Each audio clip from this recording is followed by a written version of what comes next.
Well, now, before I start, just to answer the question that maybe is on the minds of some of you folks, what's with the hat?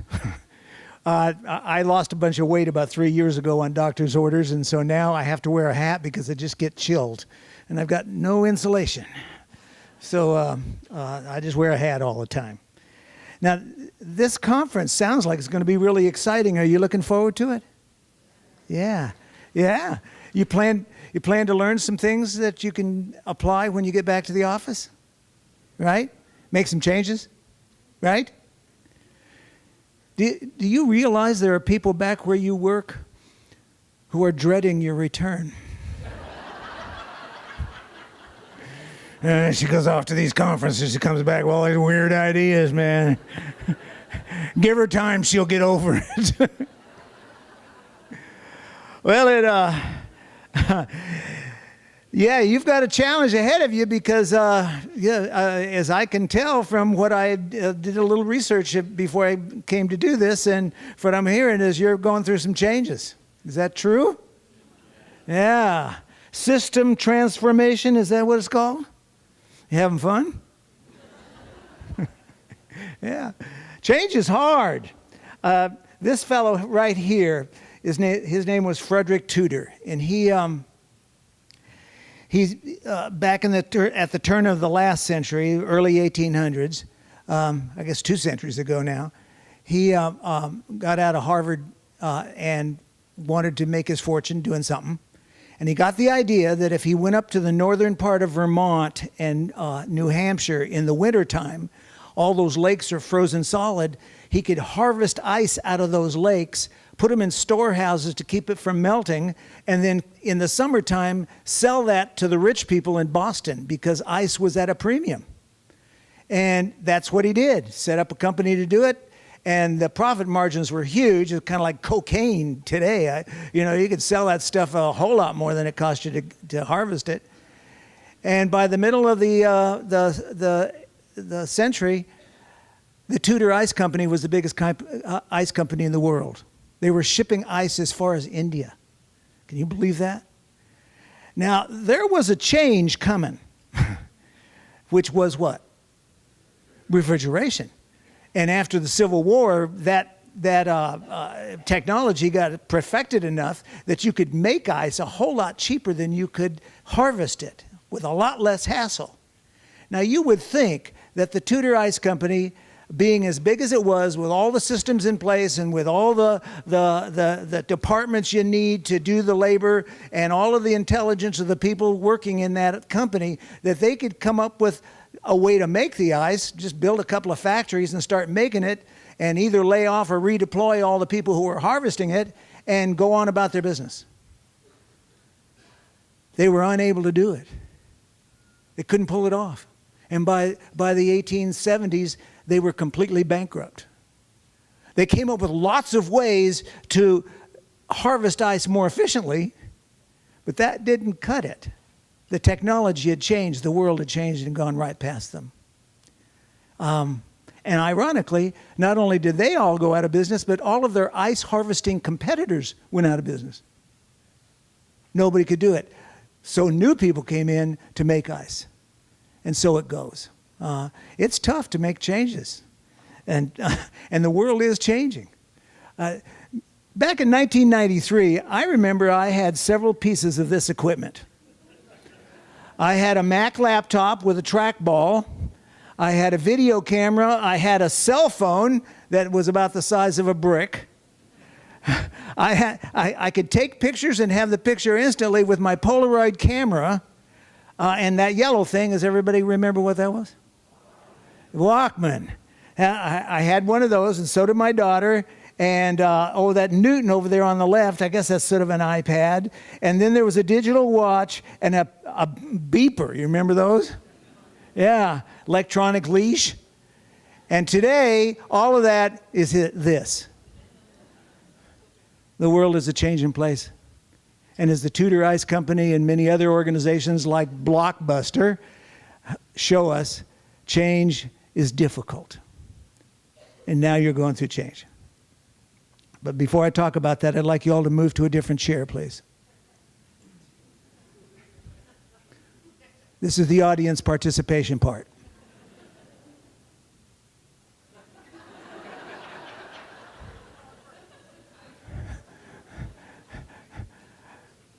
Never mind. Now, I'd like to make an observation about human behavior. I thought that was a pretty simple request. I just wanted to move to another chair. Did you all jump up and move right away? No. A couple of you finally did. Who moved? Would you raise your hand? Anybody else? Please keep your hand up. I'd like you all to look at these people. Look at them. These are the people in the room with a good attitude. And everybody else is saying, no. These are the people in the room who suck up.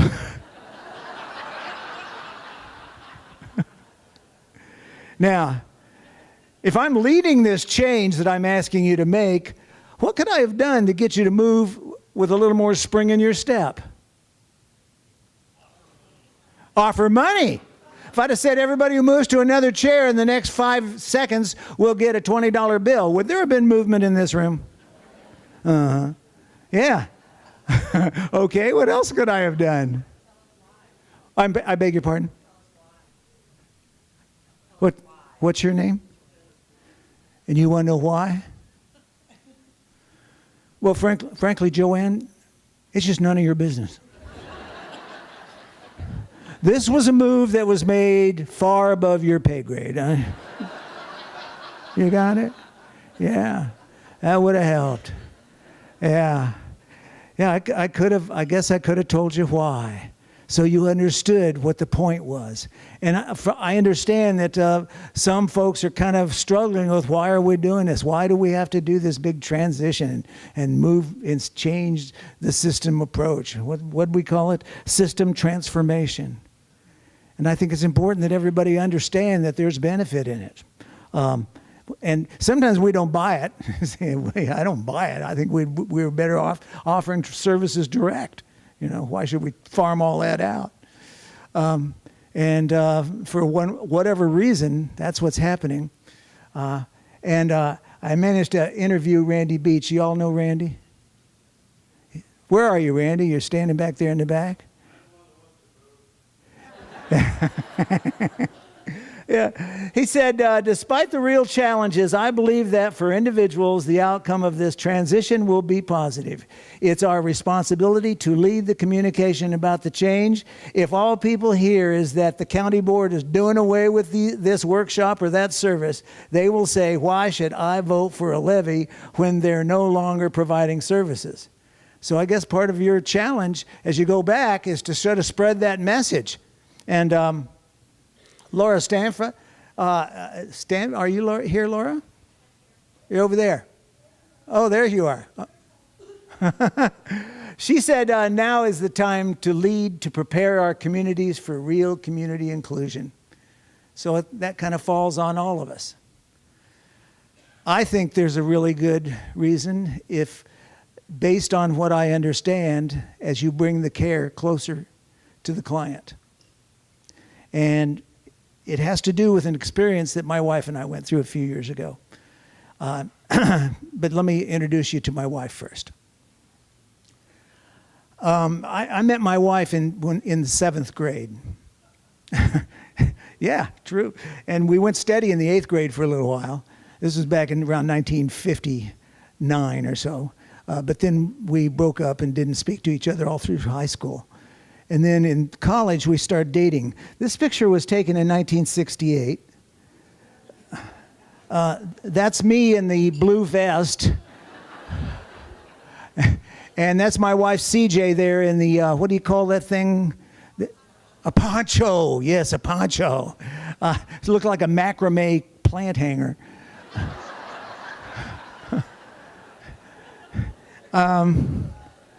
This is us a couple of years later. We had gotten productive and with our daughter.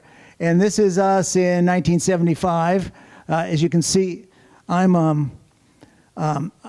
wife is still into that hippie look. I'd moved on to be a disco god. And Now, if you're sitting there saying, well, oh, I hope he doesn't go through his whole family album picture by picture, man, I can't stand that. Well, let me jump ahead to the year 2000. So there is our family and at that point, I was doing what I'm doing now for a living, and my wife was a mortgage banker, and our daughter is a speaker with me. I am so blessed to be able to work with my daughter as we're partners in our business.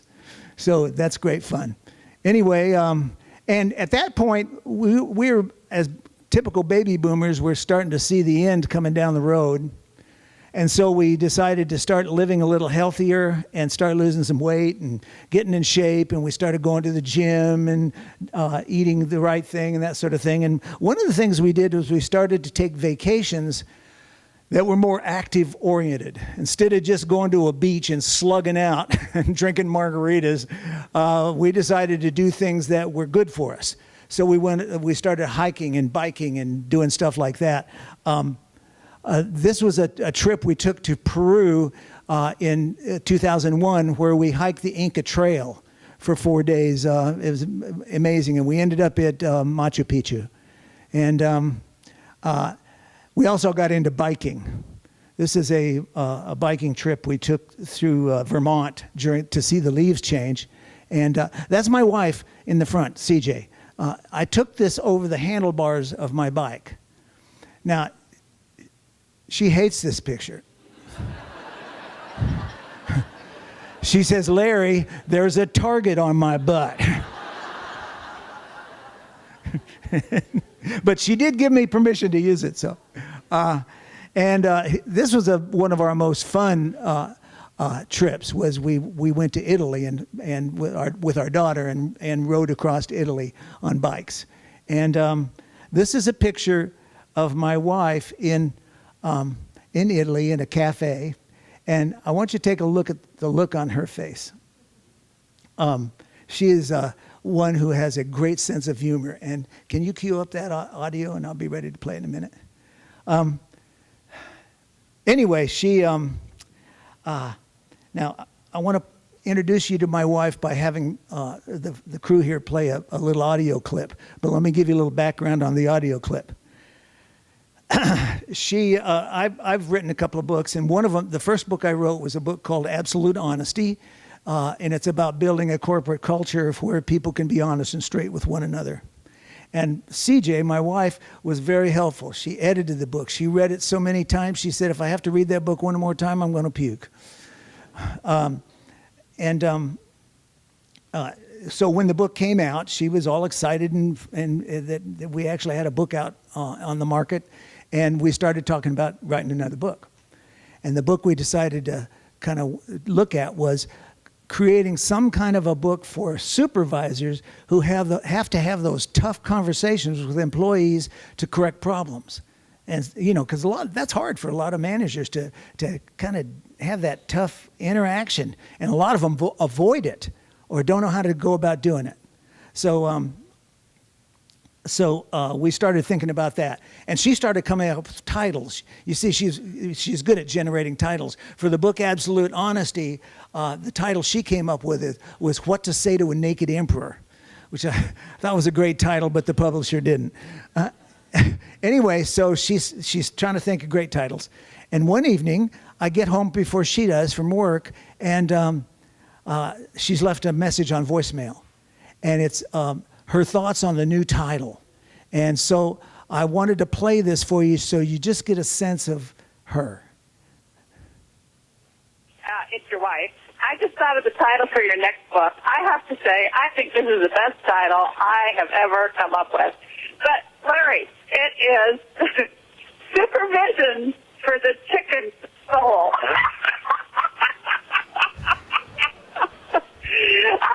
Don't you think that's the best title you have ever heard? Bye. If you didn't understand, that was Supervision for the Chicken Soul. So that's a kind of an example of the kind of sense of humor that she has. Anyway, this picture was taken in 2002 in this restaurant in Italy. This picture was taken in 2004.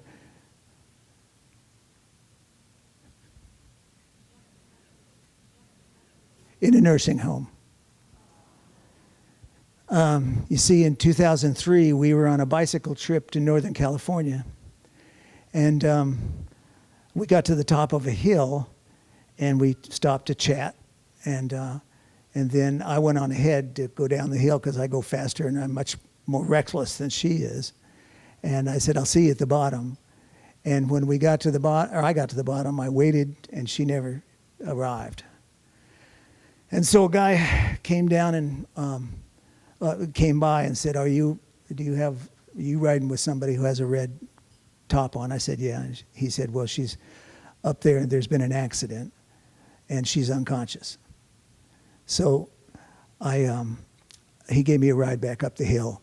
And when we got there, she was laying in the middle of the highway. People had stopped and there were highway flares around her. And there was a woman tending to her. It turned out to be an RN. And she was unconscious. Her face was on the pavement. Her helmet was pushed back, and she was breathing. The ambulances came and they air evac'd her over to Santa Rosa Trauma Center. When I got there, our daughter was with us, so my daughter and I got there. She was in ICU. She had tubes coming out of every place. And she turned out to have a traumatic brain injury that kept her in a coma for 8 weeks. And when she got out of that, she came around and she opened her eyes. But you know, it's not like in the movies where they wait for somebody to come out of a coma, and then when they come out, it's like, hey, what happened while I was gone? And you get to tell them all the story of what happened. It wasn't like that at all. She just opened her eyes, but she was still non-responsive. Wouldn't react to anything, and she was that way for a long time. And it was like she'd died, but hadn't died. They called it a persistent vegetative state. And I was about to give up hope and just make up my mind that she's going to have to be institutionalized the rest of her life, and that's the way it is. Then one evening, I was getting ready to go home, and they had air evac'd her back to Phoenix. So one evening I was getting ready to go home, and I reached over and kissed her, and she kissed me back. It's the first time I've gotten any response. She went, and I remember going home filled with joy that she was actually responding. And I had hope for the first time. Anyway, she was transferred to a nursing home this was still when she was in the hospital, and she was transferred to a nursing home where we started to set up life and try to get her rehabilitated as best as possible. This is a picture that the accident happened in October, and this is New Year's Eve of 2003. We had a little party in her room. There she is with her trach, and some friends came over, and we ordered Chinese food. And now, unfortunately, she wasn't able to eat. They wouldn't let her swallow. But I felt so bad because she loves Chinese food, and so I took a little of the juice from the chow mein and I wiped it on her lips, and she smiled for the first time. And I thought, yes. And I thought it was so terrible that she couldn't eat because she was a gourmet cook, and she loved to fix fancy things and go to restaurants, and she loved good wine. And here they weren't letting me give her anything because they're afraid she'd choke. But I thought, well, let's try. If she can handle that, I asked the speech therapist, and they said, well, you can give her some ice chips. See how that goes. Well, she handled that fine. So I thought, well, you know, if she could handle ice chips, she could probably handle popsicles. So I started bringing in popsicles, and she handled those and ate those okay. So from there, I thought, well, ice cream, what's the difference between popsicles and ice cream, right? So I started bringing in ice cream. Now, I wasn't telling the nursing staff any of this. I was just slipping it in. And it wasn't long before I was sneaking in full meals from Boston Market and just mashing them up and giving them to her, and she was managing to swallow them. So at that point, I presented the idea to the speech therapist and the dietitian that maybe she could eat a pureed diet. And they were very hesitant. They were always looking to the side of safety rather than progress. They want to keep, don't want to take a risk on anything. At the same time, she started to try to talk. Now, this was very difficult for her. First because she has difficulty talking. Her brain injury has made it difficult for her to form words. But on top of that, she had a trach. And so every time she tried to say something, and I knew she was trying to say something, she'd go into coughing spasms.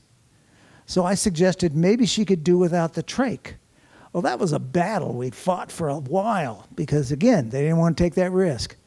I said, let's take it and see what happens, Keep a suction thing around and we'll suck it out if it has a problem. And so I got an ENT to pull the trach, and she was able to handle that. And so she started to try to talk. Now, her first words were unintelligible. It was just babble. It was like baby talk. But I could tell she was trying to say something, because we've been married 7 years, and so I knew the cadence of her voice. It just didn't make sense, but I knew she was trying to express a thought. Now, it was interesting. I told that to the nursing staff at the nursing home. I said, she's trying to talk. Some of them said, oh, that's great. And there were a few who went, yeah, okay. And I understand the nursing staff they have the experience of families wanting more than is there. And so they see signs of progress when there's none. And I understand that they get kind of inured to that. But I could see the signs of progress. I knew that she was trying to express herself.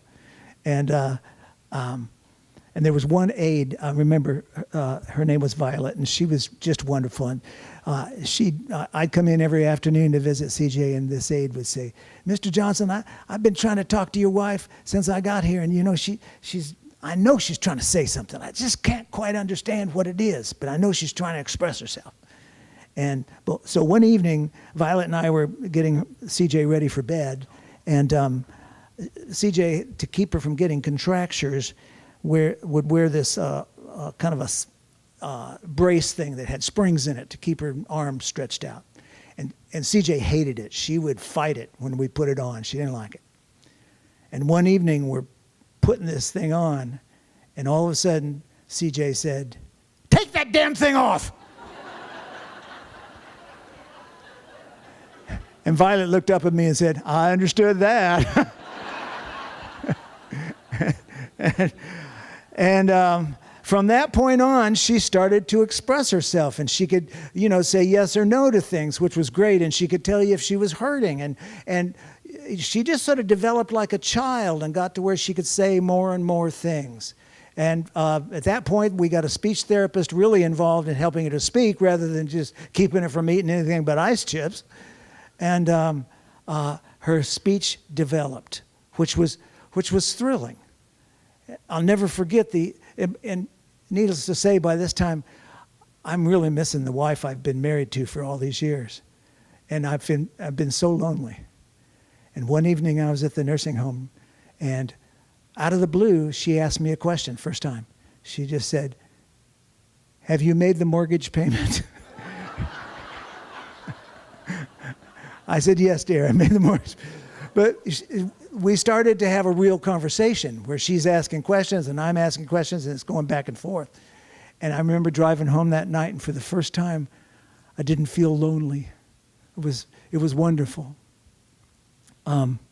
Well, now she's at home with us. She was in nursing home for 2 years, went through lots of rehab, and then I decided, I need to bring her home because that's where she belongs. And I think, up to that point, I didn't think I could take care of her and do what needed to be done, and certainly and still work and be on the road all the time, because what I'm doing today is what I do for a living, and I'm always on the road. And so I worked out getting some help and figured out a way to bring her home. But in the meantime, I wanted to just say a few things about what happens to people when they get institutionalized in one way or another. First of all, and this is what happened to her, and I think we can generalize it to lots of folks, is the loss of modesty. I'll never forget, and this is when she was still in the hospital. I was there visiting her one day, and because I was there every day, and the aide came in. He was a man in his 40s, and he said it's time for her bath. I said, oh, okay. I hadn't really thought about how she got a bath. She never got a bath while I was there.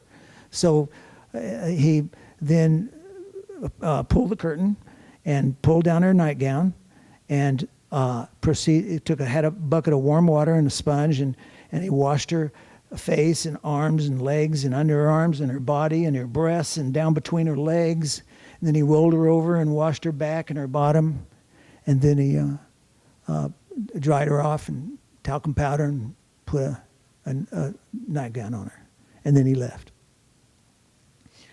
And I am not criticizing his job. He did a fine job. But I was appalled. Here, this woman is very proud and very modest. The idea that she would be exposed naked to a man that she had never met and be bathed that way would have just killed her. And at some level, I know she was aware of it. Especially as she's progressed and gotten better and better. It just was appalling. She was she was a modest person. She would have never wanted somebody to see her naked like that. I mean, we've been married all these years. I considered myself lucky when I got to see her naked. So modesty, by necessity, disappears. Privacy. There's no such thing as privacy in those kind of places. Like they have semi-private rooms. There's no semi-private rooms. There are semi-public rooms with people traipsing in and out. And try having a conversation, a private conversation, once CJ started talking about things like, did I make the mortgage payment, or what's going on in our lives, or personal or intimate things. Try to have that conversation when there is a family on the other side of the curtain watching The Price is Right. We found that in the nursing home, the best place to find privacy was to get her in a wheelchair and go down to the dining room and get in the corner of the dining room. There was where the real privacy was. Independence. Everything had to be done for her. And I tell you, a lesson I gained from all of this is that, especially in the nursing home where we depended on the staff to do a lot of things and they're busy and overworked, was I learned patience. Because if she needed to be moved and I couldn't move her by myself, I had to ask the staff and then wait. And I'm an impatient person, and I learned to say, got to slow down here, got to wait. So I guess there was some growth there for me, but her independence is completely gone. But the big one, and the one that I think has given my experience with developmentally disabled, and I'm still kind of in touch with them to this day because I'm on a board of a foundation that supports community activities for the developmentally disabled people, is this thing of perception, how people perceive. And there was a huge change in perception when she got hurt. I call it a loss of personhood. At restaurants, to this day, waiters will ask me what she wants rather than asking her. But it really came to mind when, shortly before I was going to take her home for good, I thought I'd take her out for dinner one evening, and I called the nursing home and asked them if they could get her ready to go. And they said they would, and I got there, and she was all ready. Up in her wheelchair, all cleaned up. except that her hair was put into pigtails. And she's paralyzed on her right side, and under her paralyzed arm they had put a teddy bear. I thought to myself, you know, this woman graduated summa cum laude from college. She ran a nursing company, or not a mortgage company. She's a champion bridge player. She has a lifetime membership to the American Bridge Association. She's raised a child. She's involved in politics. And now they're treating her like she's 3 years old or 2 years old. Now that's a change in perception. So those are some losses. Well, anyway, she's home now, and we've tried to make up for as many of those losses as we can. Now, the name of this presentation is called There Is No They. And it comes from what happened right the day after she got hurt. She comes from a family of 8 children. So she's got 7 brothers and sisters scattered all over the United States, plus lots of other people and friends. So people started calling every day wanting to know, well, what do they say she's going to happen next? When do they say she'll wake up from the coma? When do they say she'll start walking again? And we realized early on, there is no they. There is nobody really guiding the direction of her treatment, her recovery, or seeing the opportunities that might be there. I mean, there were people who passed through the system that occasionally took an interest. But you say, well, who's they? Well, it's the doctor. The doctor knows where we're going. Well, if you're in a nursing home, the doctor is somebody who's contracted, who comes in at 5 in the morning, signs charts, and leaves and sees the patient twice a year. That's who the doctor is. The doctor has no idea about the little bit of progress she made this morning, or what it means, or does it have any impact. You say, well, there's a social worker. True, social workers should be on top of where things are going, but they changed out real fast. The turnover rate is huge. And we realize there is no they, there's only us, and we're amateurs. We don't know what we're doing. So thank God that you, in your system, have the kind of professionals you have in this organization, that you'll be there to monitor what's going on. So anyway, that's why I call this presentation There Is No They. Well, she's home now, and here she is we're in front of our fireplace, and thank God for Hoyer lifts, or I could have never had her at home. And here she is in the pool. We live in Phoenix, so that's kind of required to have a pool. And we're here at this is where we went to a local play, and went backstage to meet the actors. And there she is playing. She still plays bridge on the computer. And she's not as good as she was before, but she's still better than I am. So that's not saying much. And we occasionally get into activities like this was a marathon for breast cancer. And occasionally I bring her with me to speak. This was for the Kansas Healthcare Association. And she can talk to the audience directly. Now, she's gotten to a point, she's weaker than she used to be, so I don't take her with me anymore. But would you like to hear what she has to say on video? Okay. Well, I did a little interview with her a few years ago, and I've got it on video here. Can we cue that up? CJ, the reason I'm interviewing you is to get your thoughts and observations about your accident and what happened after the accident. And first of all, I want to make sure do I have your permission to do this? Yeah. Okay. So tell me about the accident. What happened to you, CJ? Well, I was riding my back, and a gas came to a pile of rocks that I tried to navigate through.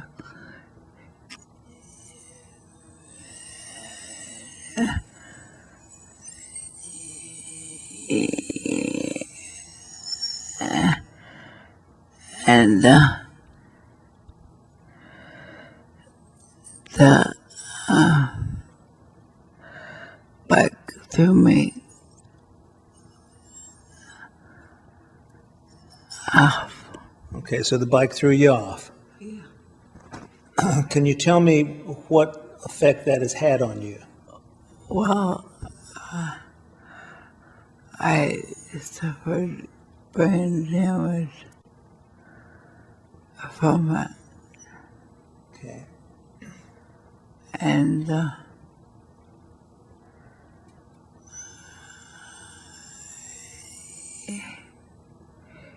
you don't just get over that.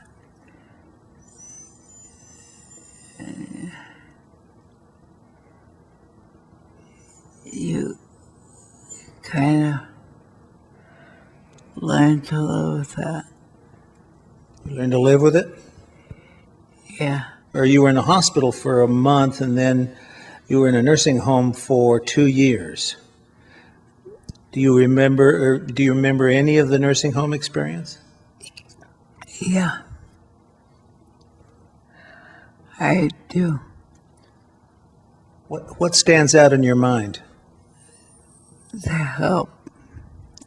The help? Yeah. What about the help? They could be so mean. How did that make you feel when people were mean to you, the staff were mean to you? It felt crummy. You think that there's something wrong with you.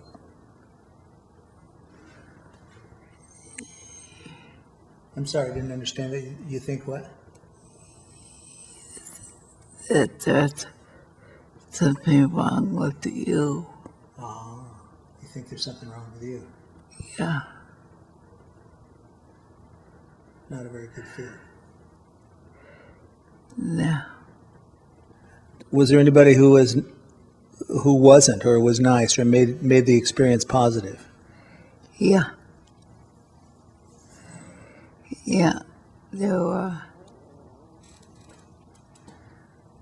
Do you remember anybody in particular? Yeah. A lady named Mavis. Somebody.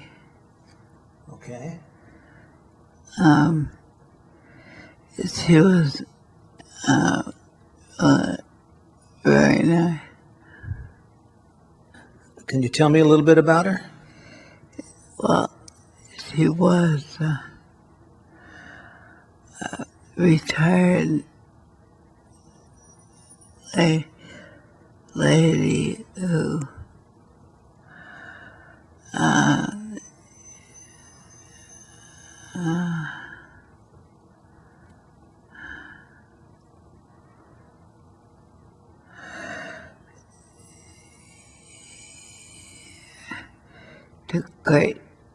seemed to take great joy in whatever successes we had. She seemed to take joy in whatever successes you had. Yeah. She was funny too. She was funny. Yeah. We're going to be showing this tape to people who work in healthcare. Do you have any advice to give them? They act like the people that they care for.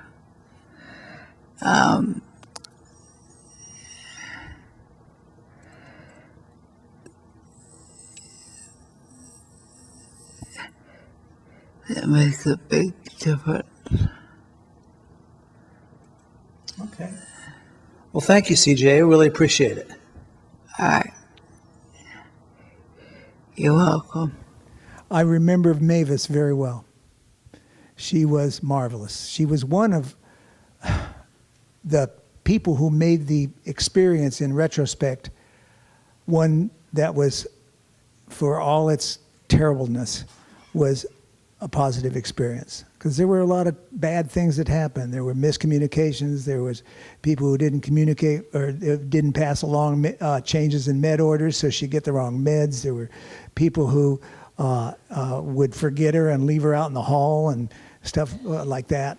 But along the way, what made the difference in our memory of the experience, you know, I teach customer service classes, and you know, perception when as far as customers are concerned is everything. It doesn't matter so much what kind of care you give; it's how they perceive the care that counts.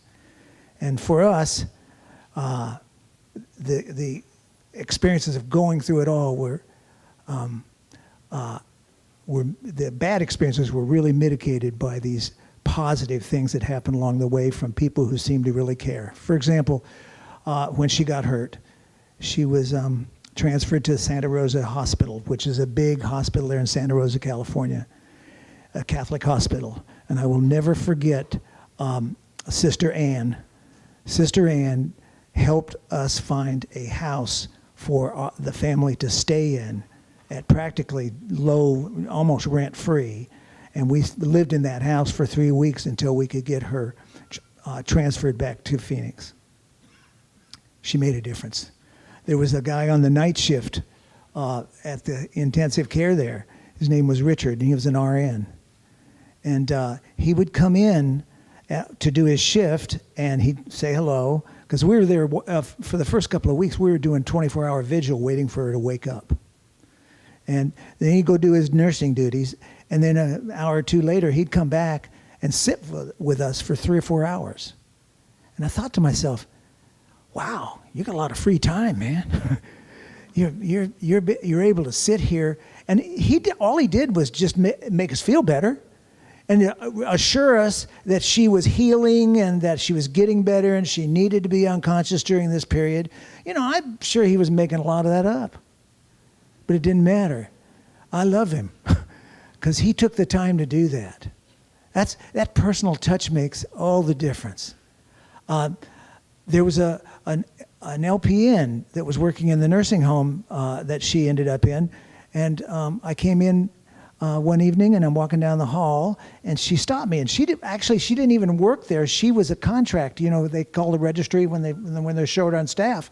So she wasn't even a real nurse there, but she was doing the meds, and she said, "Are you Christina Johnson's husband?" I said, "Yes."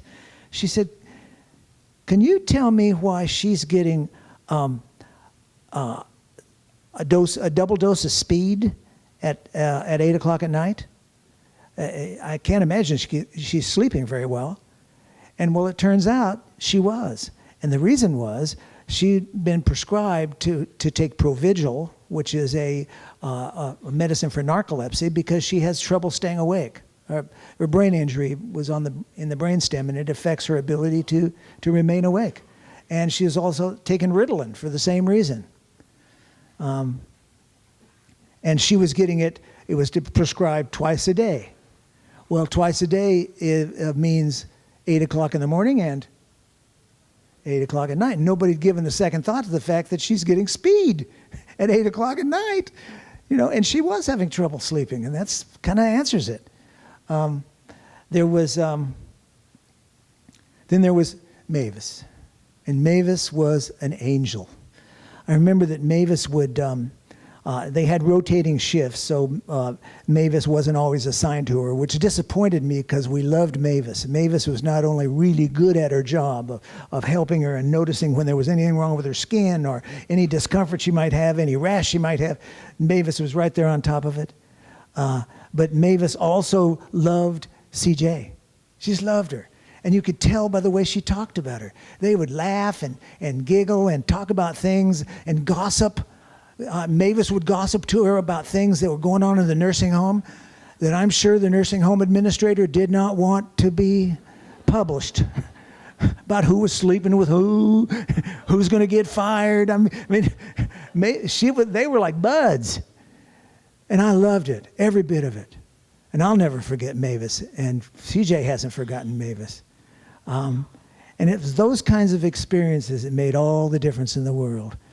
And as I look at this change that you're going through, to the degree it can further deinstitutionalize and make the service and the care more personal, to me, that's a good thing. I understand there's different feelings on it, but to me, if you can make it more personal, that's all there is. Because I think when you get in that situation where you have personal care, the odds go up that you have people who will do extra things and go the extra mile and will take joy in what they do. And I realize that the changes you're going through now, if you provided direct care before, and now that's not going to be your job description anymore. That can be a hard change. You go from caring for everybody every day, and then now you're filling out paperwork, and that's special. But if that's what makes the care be delivered in a personal way, so be it. Because it's all a matter of their benefit. Let me end with this one thing. Shortly before I took CJ home to live, I took her out for dinner one night. And I was in this restaurant, and I was feeding her because she can't feed herself. And somebody tapped me on the shoulder. I turned around, and this lady said, "Have you discovered the joy?" I thought maybe she was, some kind of religious person going to give me a brochure, a pamphlet. And I said, "I beg your pardon." And she says, "The joy." I said, "I'm not sure what you mean." And she says, "The joy of taking care of somebody you love." Now, I said, "Oh, yeah." No, I was lying. I mean, I had made a commitment to stay with CJ and do what I had to do because I'm her husband, and that's what I said I'd do when we got married, is be there for her if she needs me, just like if she'd be there for me. But I'm not particularly joyful about it, but I told her I did, and we went on. Well, 6 months after CJ was home, we were sleeping one night. It's about 3 a.m, and CJ starts getting really restless and making funny noises and saying, "Larry, Larry, Larry." And I recognized the signs. I knew that because she's not incompetent, incontinent. Yeah, she's incontinent, and I knew she needed to be changed. So I kind of got up all groggy, and I got out of the bed, and I went around to the other side of the bed, and went ahead and got her changed and all cleaned up, and I, at the same time, I'm doing everything I can to not really wake up. You know that when you wake up in the middle of the night and you have to go to the bathroom or something, and you try to do it without waking up so you can get back to sleep. And so that's what I'm doing.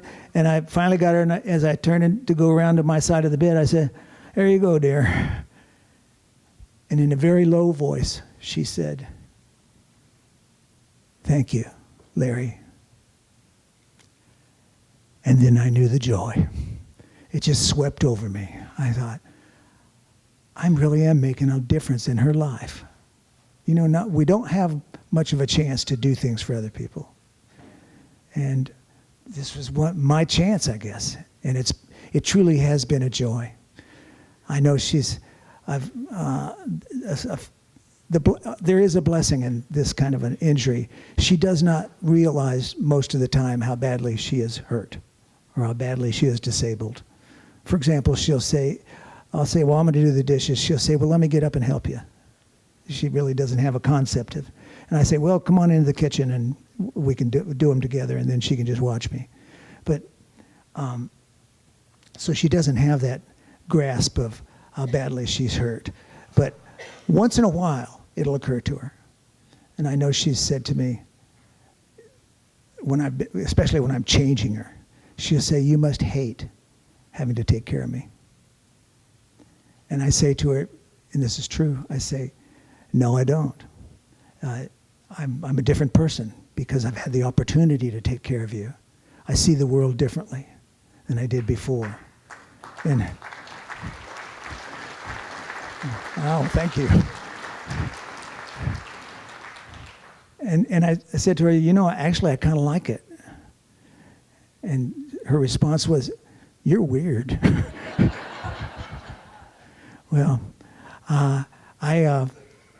you have a wonderful mission to fulfill, you all. And so I challenge to do it because there's a lot of people out there depending on you. Thank you so much. We're done. Thank you.